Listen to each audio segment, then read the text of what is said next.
May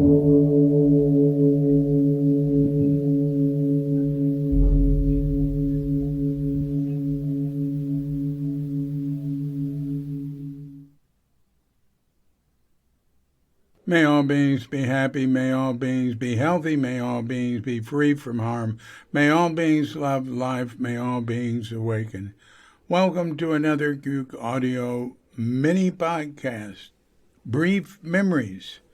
I pray that you and yours are safe and comfortable, free from economic hardship, and able to get out and do whatever it is you want within the limitations of the universal precept of do as little harm as possible.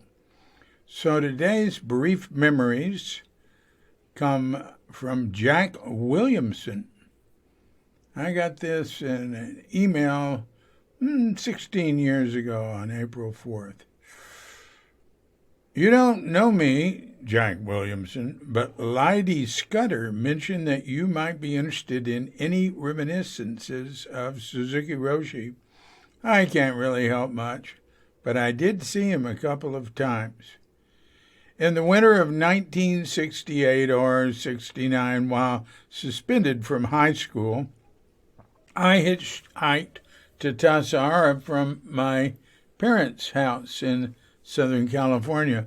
I would have been 15 at the time. I'd learned about Tassajara from a photo essay in a Sunday supplement to the L.A. Times called West Magazine.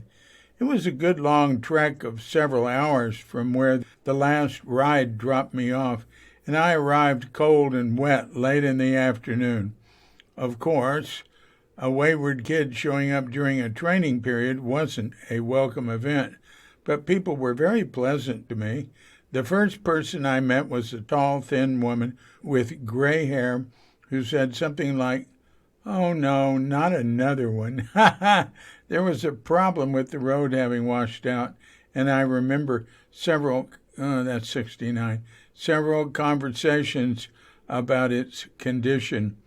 My best recollection is that night or the next morning, Suzuki gave a talk in the Zendo and took questions. All I remember of his lecture is that his posture was remarkable. He stood and moved with remarkable grace. I will never forget hearing the Heart Sutra for the first time the next morning in the Zendo. There really was a stream rushing in the darkness. I think I talked my way into staying a second night and then walked out. I visited Tassajara as a work student 2 or 3 times more over the next few years, always during the summer. It's possible that my memory of Suzuki may derive from one of these later visits, but I didn't think so. On one of these later visits, I remember Joan Baez taking requests from a small group sitting around a natural pool of some sort. I asked her to play Love is a 4-letter word, but she just made a face and declined. That's a Dylan song. But she loved singing with Dylan. She just didn't like that song. In 1971 or 1972, I was attending UC Santa Cruz and living at the Santa Cruz Zen Center on Swift Street, out at the north edge of town. At that time, Chino was kind of a circuit riding sensei, and he came to visit once a week on Thursday evenings. This connection to the ZCSF, Zen Center San Francisco, was strong enough that Swift Street students were able to garner invitations to the Baker transmission ceremony.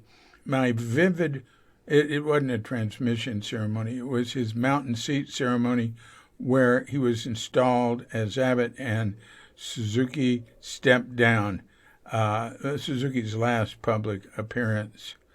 My vivid recollection, which nonetheless may be mistaken, was that Suzuki wore a plain brown or saffron robe and that he was plainly at death's door, jaundiced and emaciated. That's right. Baker was decked out in full regalia, including some fabulous headgear, and he fairly radiated confidence and virility. The terrible contrast was heartbreaking, and it was a long ride back to Santa Cruz. Lighty has spoken of you several times. I hope that we can meet one of these days. By the way, we're getting married in September. That's really great. Well, thank you very much, Jack Williamson. God, I want to remember to write you. I'm going to make a note. There, I made a note. Because I don't think I have anything from Lighty, but all right, we'll see. Okay. This has been a Cuke Audio mini podcast. I'm DC Puba of Cuke Audio and Cuke Archives, coming to you from sleepy Sanur with Dogga Bandita, Feline Cuchita, and dear lovely Katrinka. And we're wishing you and yours and all of us a grand awakening.